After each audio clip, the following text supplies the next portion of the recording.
Good day, Team GCI. I'm Brad Alexander, and in today's GCI Market Outlook, let's take a look at Forex trading on WTI Crude Oil, gold, dollar Swiss, the Dow Jones Industrial Average, the S&P 500, and the NASDAQ. We can see from price action on major U.S. indices we have some risk on recovery. We even have a gap to the upside on the Dow Jones Industrial Average. Before we look at that, don't forget to like, subscribe, and get notified on YouTube, Facebook, and Instagram. Everything in this video, as in all our videos, is purely observational and does not constitute trading advice. If we look at the S&P 500 and the NASDAQ, we see that price action is forming a rising wedge, which is often a bearish indication. Also, watch out for tariff news.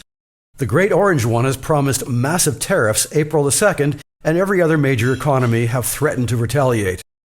In no way is this good news for the markets. However, Donald Trump may change his mind again and again. Just be careful out there.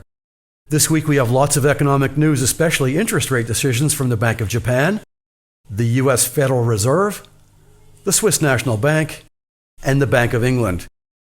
We also have speeches from each one of those, including from the Bank of Canada.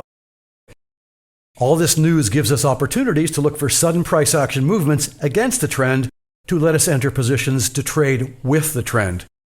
For example, the Swiss National Bank are planning to lower interest rates on Thursday.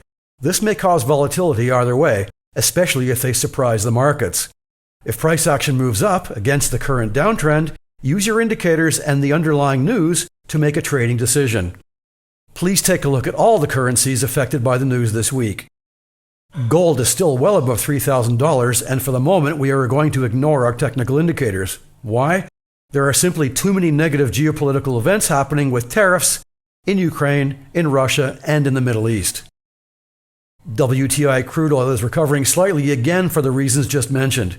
Again, just like the S&P 500, we see a rising wedge. That's all for now. CFDs and FX are leveraged products, and your capital may be at risk.